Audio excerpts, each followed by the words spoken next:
Sí, sí.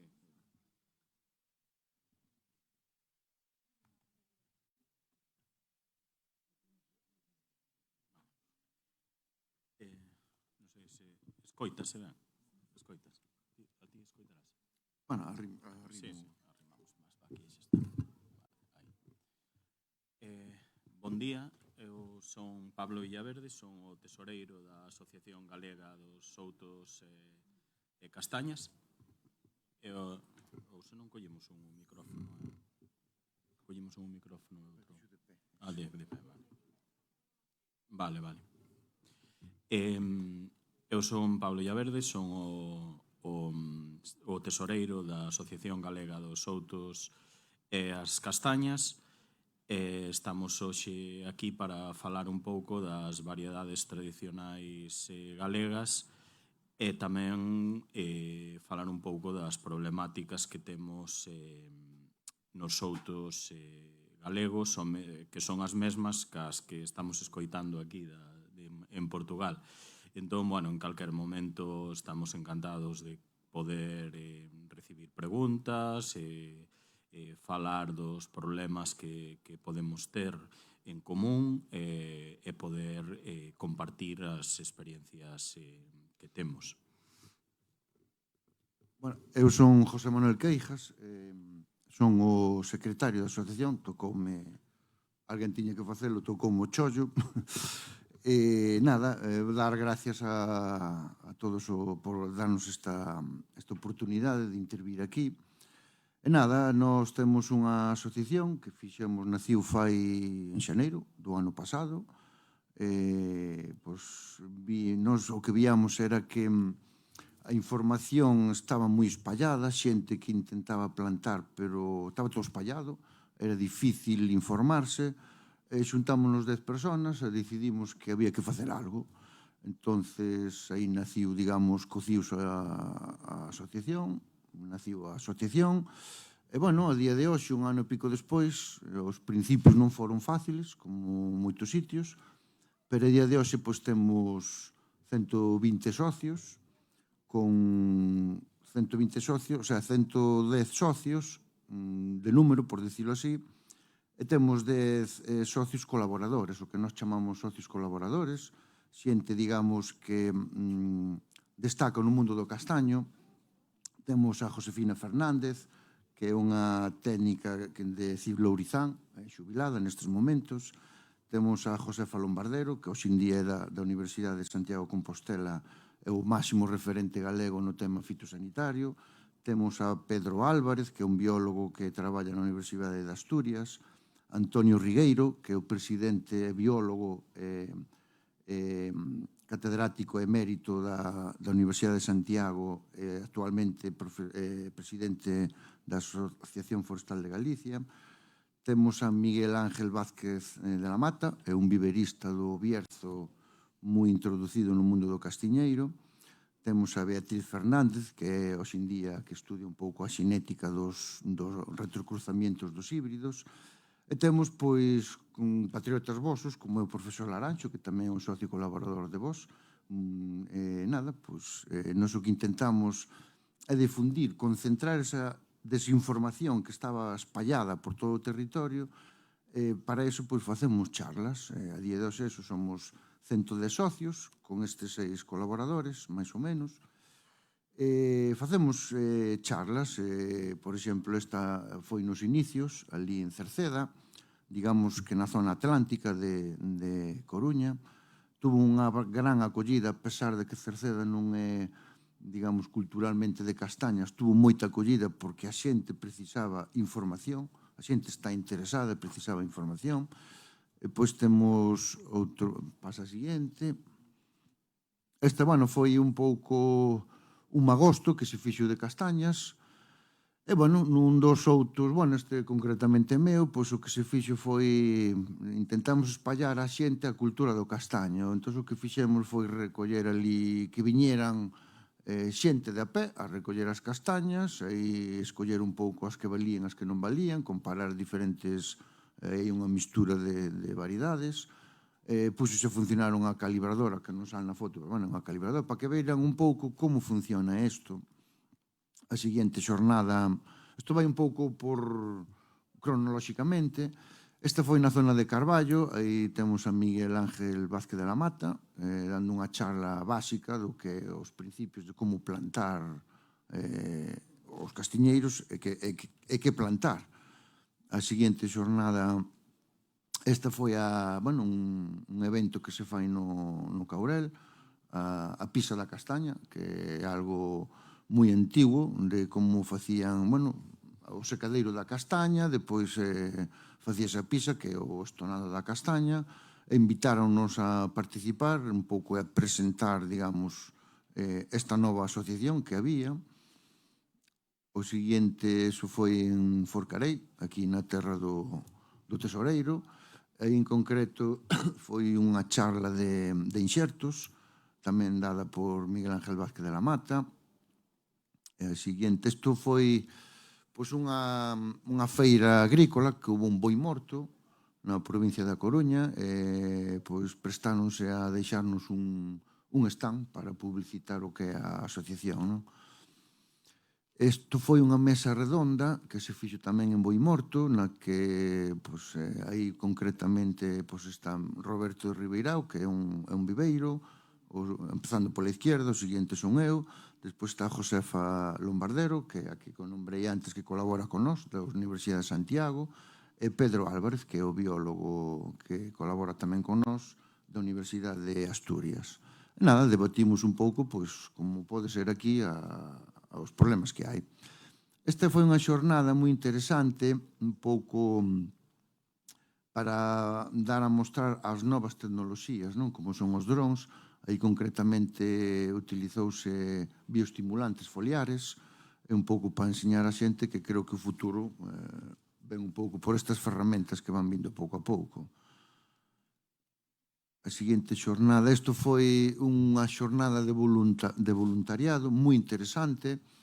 Este foi un souto do Caurel que ardiu no 2012, rebrotou, pero claro, era unha plantación nova, non era un souto tradicional, era unha plantación nova que ardiu, rebrotou, pero claro, esos rebrotes, digamos que non tiñan variedade ni nada. Entón, fixose unha xornada na que se dio unha pequena charla para a introducción ao inxerto, e depois inxertamos. Foi unha xornada moi peculiar porque digamos que a podemos poñer como internacional.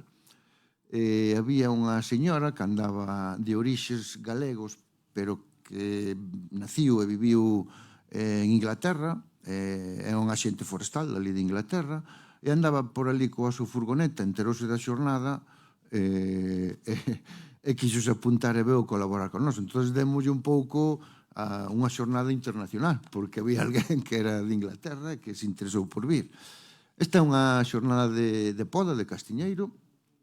Aí está tamén Miguel Ángel, inda que temos máis xente colaboradora no tema da poda, como é José Manuel, que está aí sentado, pero é un podador do mundo do castiñeiro. Esta foi a castellana, non? Se non me equivoco. E a seguinte, este é moi interesante. Este é na que vedes hai moita xente, esas tres que hai aí son as tanxugueiras, non sei se alguén as conoce. Este é un souto que hai ali próximo á cidade da Coruña, dun monte en Mancomún. Pedíronos a asociación se lle botábamos unha man porque, esa plantación estaba un pouco descuidada e as polas casi non deixaban que a xente estuvera ali, non? Entón, fomos ali, botamos unha man podando para deixar tan siquiera que a xente pudera andar por ali. É unha intervención moi interesante porque aí están as taxugueiras, pero estuvo Carlos Núñez. Eles fan unhas accións que duran 3 semanas que traen moitísima xente. Aí podedes ver toda a xente que hai debaixo dunha plantación. É unha maneira de fomentar a riqueza ecosistémica e o que ten o souto, que non só é producir castañas, tamén dá lugar de lecer. É algo ao que se lle pode sacar moito partido. Esta é unha mesa redonda, o sea, unha xornada, chamámoslle nós 360 grados, moi interesante, foi en Sabiñao, en Lugo.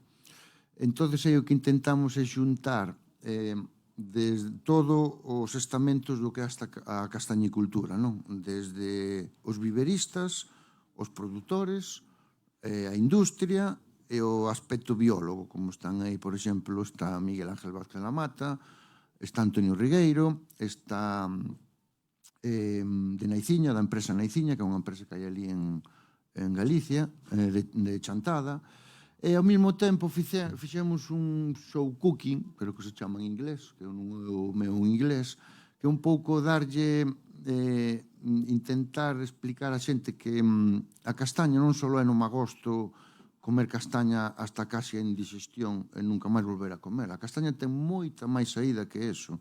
E fixemos un cociñeiro que veo, fixo diferentes, desde un simple caldo de castañas a estes platos máis elaborados e xa de cociña moderna. A xente quedou moi encantada do que é o tema culinario. E, bueno, depois tuvemos unha mesa redonda no que se debatiu os problemas como os que hai aquí, que son moi similares. Ahora voulle dar aí o paso ao tesoreiro. Bueno, vamos a empezar un pouco con un traballo que realizou o Centro de Investigación Forestal de Lourizán.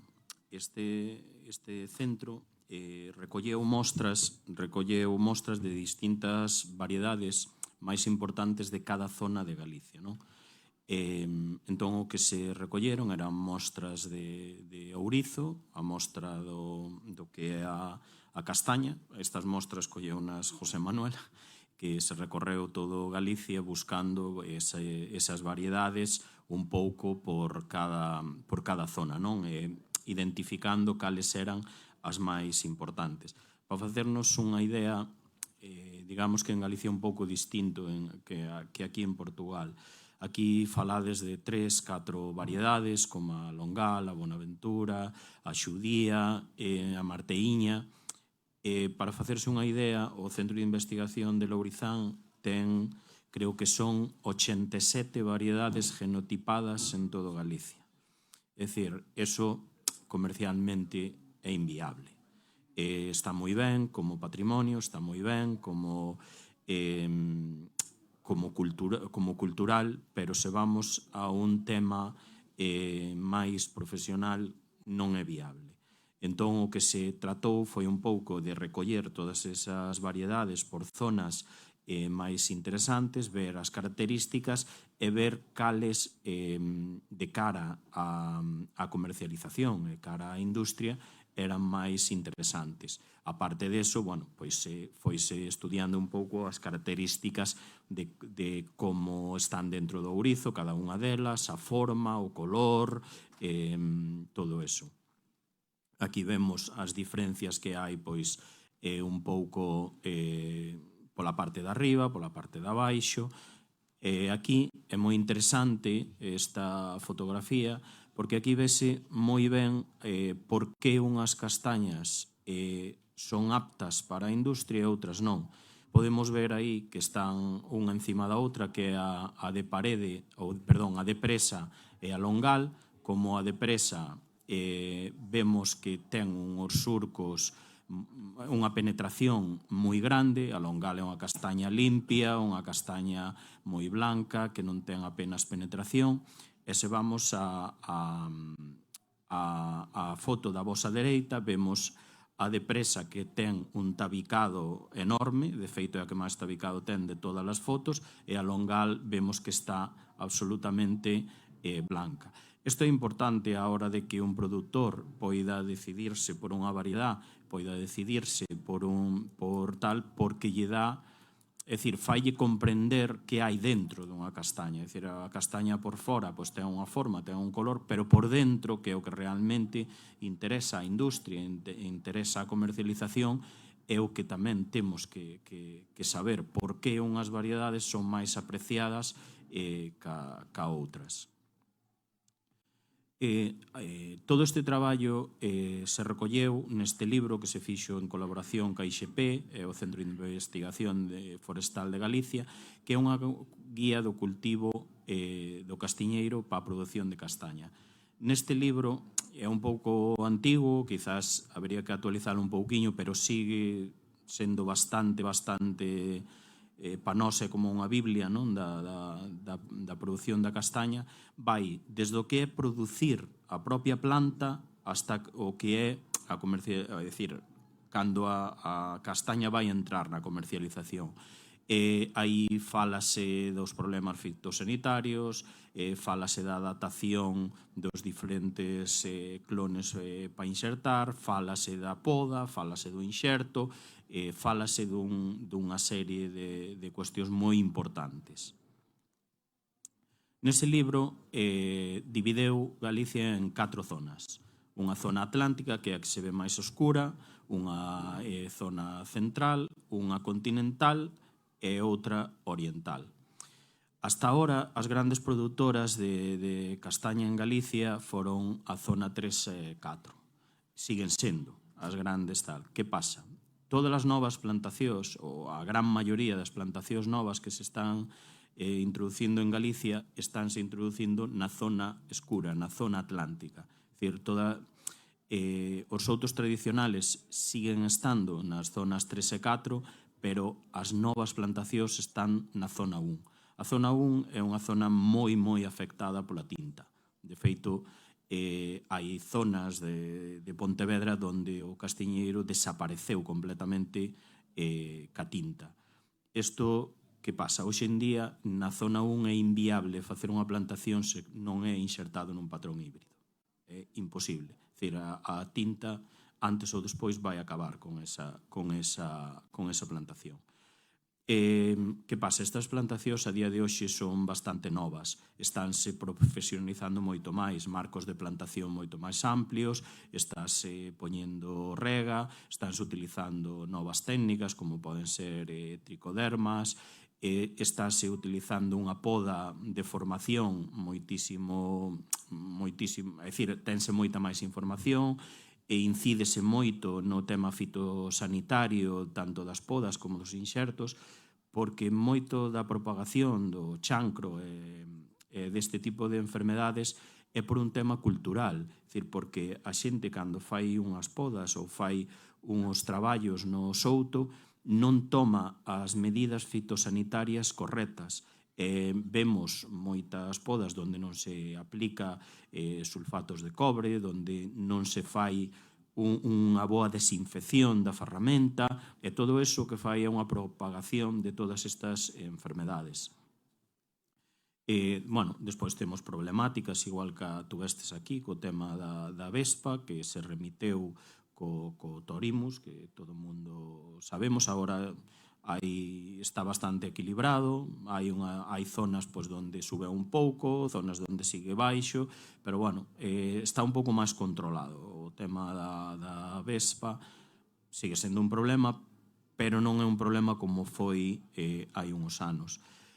Co tema dos patros híbridos, o tema da tinta tamén se corrixeu bastante, sigue sendo un problema, sobre todo nas zonas que baixan dos 800 metros, onde sigue habendo moito souto tradicional, pero nas plantacións novas non está sendo un problema.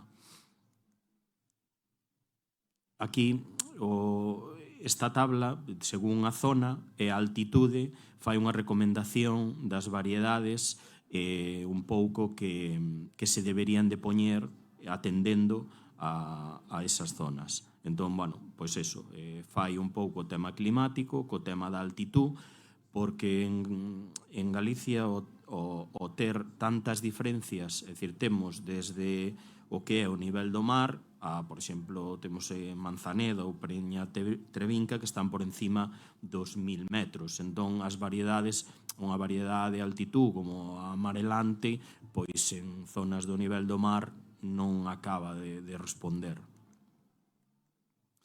Esta é unha actividade que fixemos nun souto dun dos socios que temos, que se chama o Souto do Crego. Este socio ten unha plantación dunhas 8 hectáreas, donde ten 37 variedades autóctonas galegas identificadas. É un souto que ten rega e que ten eso. Entón, bueno, pasolle a palabra a José. Era un pouco que é un souto, a verdad que para nós é un modelo como para ver como responde cada unha das variedades, está en concreto en Guitiriz, nesa altitude, non? Depois foi moi interesante, claro, recollemos ali diferentes variedades, aí creo que había 19 ou 20 en cada caixa a súa variedade. Chamounos moita atención, aquí viñeron os socios colaboradores que son, bueno, pues, xente que está estudiando o mundo da castaña, chamounos moita atención como disfrutaron, porque dadevos contas que eles están todos os días sentindo de castañas, estudiando de castañas, unha variedade por aquí, que xa xudía, que xa luguesa, pero faltáballes todo eso que escoitan, sentilo na boca, non? E aí tuveron a ocasión fixemos as asadas, de velas como o paladar, como cada unha ten a súa peculiaridade, non? Unhas son máis húmedas, outras pelan millor, outras pelan peor, cada un ten a súa peculiaridade, unhas saben máis a canela, outras máis doces, un pouco de todo. Bueno, ese é un pouco o vídeo de todas as que había. Non puidemos probar todas porque non nos daba o estómago para semejante cantidade, pero, bueno, probamos bastantes. Nada, é un pouco o que foi a reunión en sí, a parte de visitar o souto, ir explicando cada unha das variedades, pois depois tocou degustalas.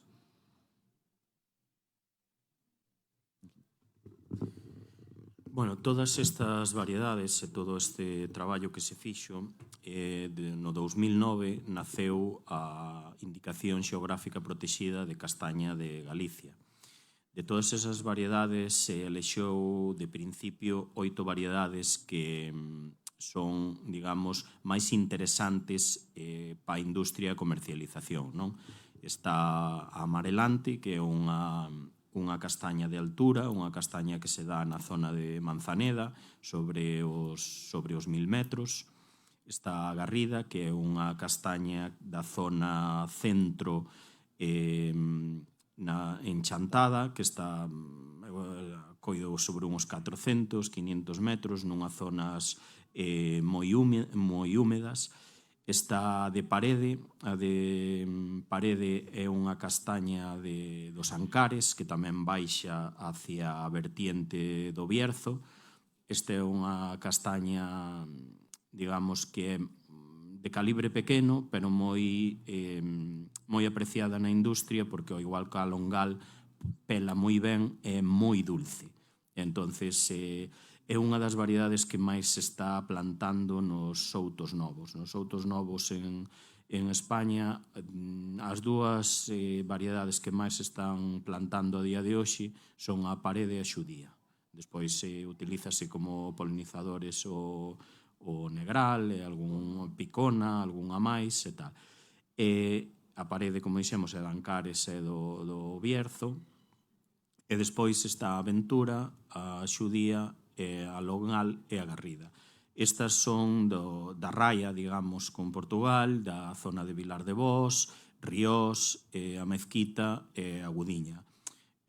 Ao estar moi próximos os dous países, a raya, pois, bueno, se van, digamos, un pouco intercalando, non? Vos tendes aquí o que é a Longal, a Xudía, seguramente pois haxa nos outros esos tradicionales que vimos, pois seguramente haxa algún Ventura ou haxa algo de Famosa. Os que, digamos, máis se traballan do que é a industria pois son o Longal, son a Parede e despois a creación de marrón glacé, porque, bueno, ali na zona de Ourense hai un par de empresas que están moi enfocadas nese tipo de produto, pois utilízase a Aventura e a Famosa que gusta moito para ese produto. Bueno, en Galicia temos, supoño que igual que en Portugal, unha problemática que é o abandono rural. É dicir, cada vez hai a población, se volvemos ao mapa, vamos A población cada vez estáse movendo máis hacia o que é a zona atlántica. Entón, cada vez hai máis despoblamento. Todas as novas plantacións se están centrando, como decimos, na zona atlántica. Entón, estamos aí nun impasse onde os soutos vellos cada vez se están abandonando, están producindo menos, salvo zonas, así, esas zonas que falamos de Ríos, Agudiña, onde todavía se sigue collendo unha cantidad importante de kilos de castaña, pero os soutos novos todavía non empezaron a arrancar. Entón, estamos nese momento no cual temos que dar os pasos suficientes para, como decía o compañeiro da cooperativa, chegar ao mercado con esas plantacións novas, coa valorización das autóctonas que tiñamos, desas 8 que falamos. É o gran desafío un pouco que temos xunto co tema fitosanitario do que falamos. Cada vez máis creemos importante na separación de variedades, no que se calibre, no que se valorice, e a asociación está moi centrada en valorizar a castaña e a cultura que hai arredor da castaña. Estamos continuamente facendo jornadas de formación, estamos continuamente asesorando a xente que quere plantar, porque esa zona atlántica que vimos tamén é unha zona moi eucaliptícola. Hai moitísimo eucalipto, moitas hectáreas e hectáreas de eucalipto, pero hai moita xente dese eucalipto que ve que hai que ir hacia outros cultivos para poder valorizar todo o rural, senón o eucalipto sí que move unha industria moi grande ao redor, pero realmente o que é o asentamiento de población axuda moi pouco.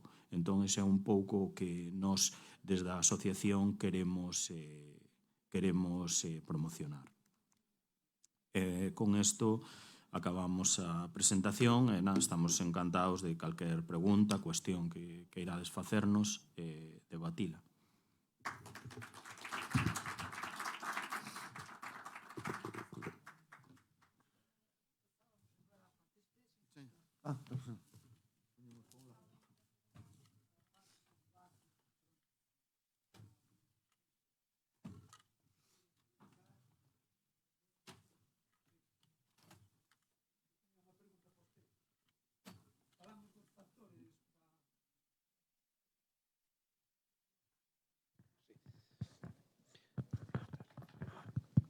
Bo día, tiña unha pregunta poste para Souto dos Cabaleiros.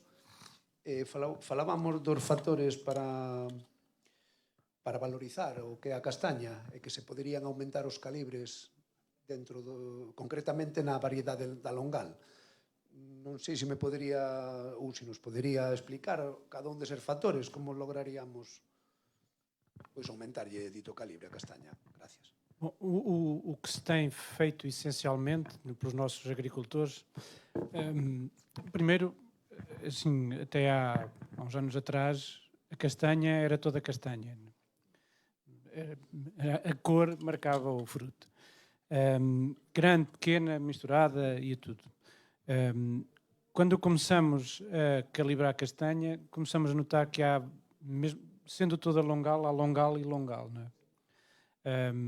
Alguns castanheiros consistentemente castanha pequena, outros castanha boa, outros há uns anos bons, outros anos maus. Portanto, estamos aqui a ver vários fatores.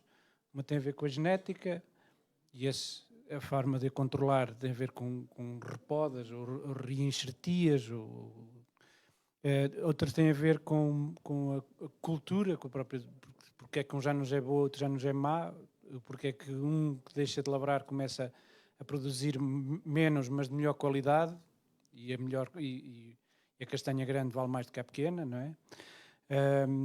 E depois há os outros, esses principais fatores. Uns 4 anos a esta parte, alguns agricultores começaram a regar os castanheiros. E esses, consistentemente, a ter castanha longal de calibres mais altos. Se a média do ano na cooperativa no calibre anda nos 100, 90, 100 frutos por quilo, a longal genérica anda por aí. O nosso sonho é o 70-80, até as nossas, vou dizer em confidência, as nossas passwords é sempre longal 70-80. Mais do que uma password, é um sonho. Que mesmo assim não é um calibre por ir além, porque a judia a ter 60 frutos é normal, não é? E a martainha também, às vezes, há alguns anos, consegue-se fazer muitos lotes de 60 frutos por quilo. Na longal 70-80 é uma longal de maravilha, não é? Curiosamente, as pessoas que mesmo nós estamos numa zona de transição, não é igual a Vinhais nem a Bragança, mesmo nessa zona de terra quente, é curioso, mas são as nossas particularidades, as nossas idiosincrasias portuguesas. A entidade gestora da castanha de terra fria está na terra quente.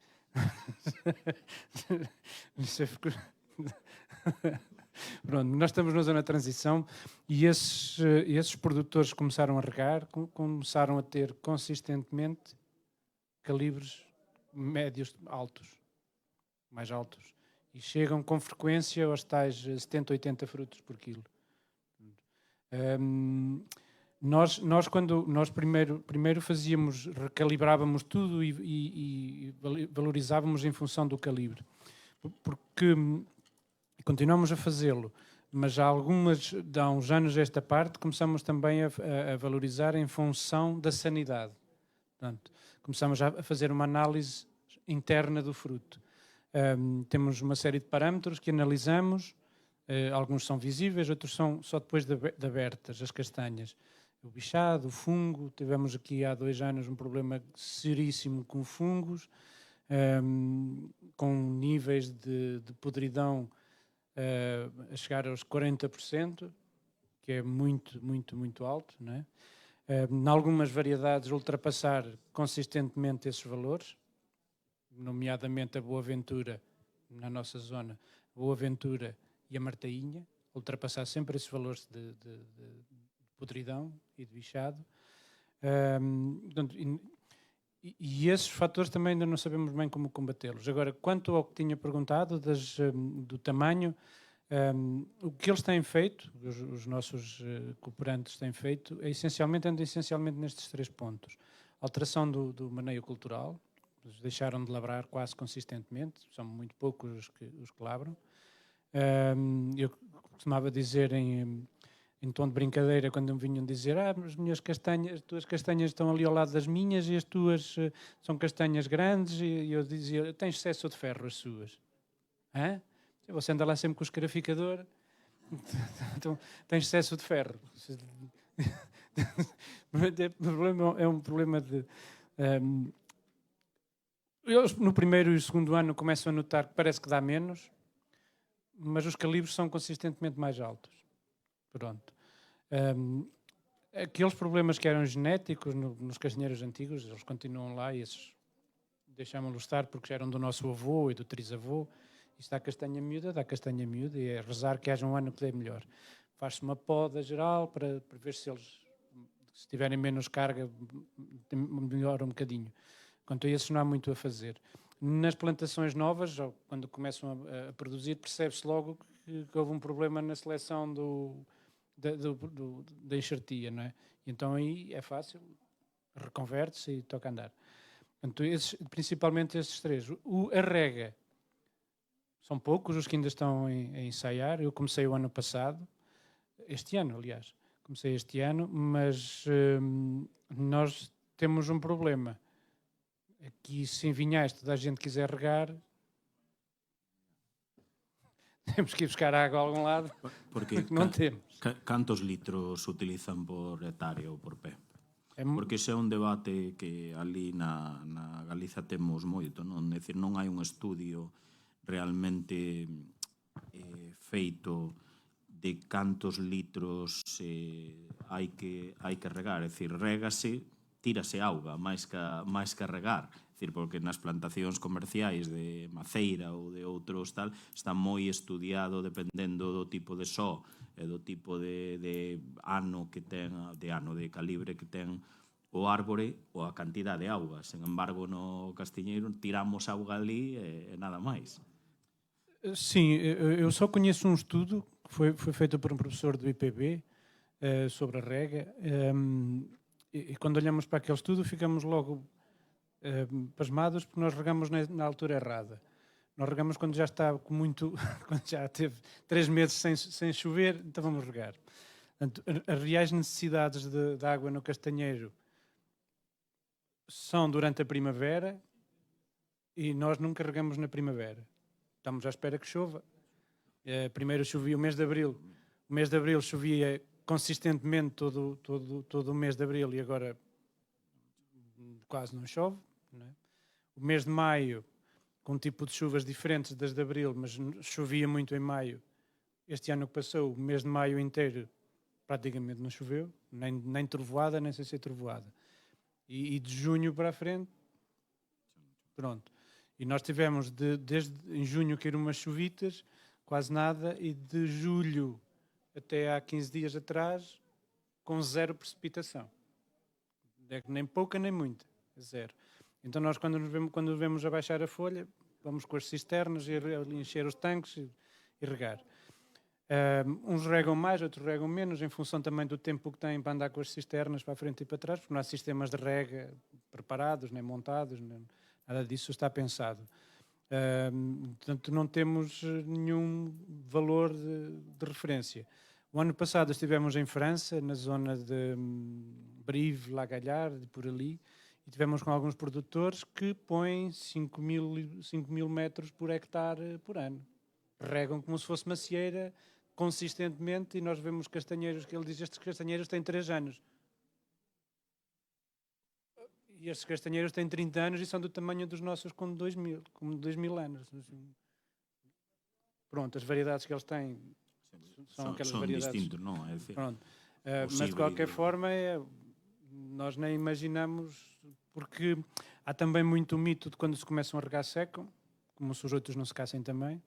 É um bocadinho como os carros elétricos que ardem, como se os da gasóleo não ardessem também. Mas, pronto. Mas é um bocadinho esse aqui também, é um bocadinho esse mito de que quando se começam a regar é quando secam mais depressa. Nós sabemos que a fitóftora, a água é um meio de transporte. Sim. Temos esse problema. Mas valores mesmo não temos. Vamos para ali água quando sentimos que tem necessidade. Agora, estudos mesmo a fundo, tirando esse estudo que eu foi visto, tomei conhecimento o ano passado em Brussó, numa jornadas também de castanheiro. Brussó é uma aldeia do distrito de Bragança que fica completamente fora da zona do castanheiro, fica junto ao Rio Douro, perto de Freixa de Espada à Cinta, mas também tem uma área de castanha engraçada, e estão a fazer plantações novas também. Mas não conheço mais nenhum dado. E esse estudo também não referia valores, quantidades por si. Portanto, é um estudo prévio que provavelmente precisará de ser. Claro, o que falta un pouco é a investigación, decir, fálase moito da rega, fálase dese tipo de cuestións, e como moitos dos fitosanitarios que hai, ese tipo que a maioría non están probados no castiñeiro. Ti ves as fichas técnicas, están probadas como moito na nogueira, como moito. Pero realmente produtos específicos que estén probados po que é o castiñeiro no mercado hai moi pouco. E o tema da rega é o mesmo. Nós o que vemos, falamos da nosa experiencia, é que a xente tira auga ali, bueno, a veces como o castiñeiro é un árbore moi agradecida, a pouca que lle botas xa parece que lle faz, pero realmente non sabes, é dicir, o tipo de eficiencia que faz ca auga, e co problema do cambio climático, e que cada vez vai ser máis necesario regar, non podemos estar tirando auga como desta maneira.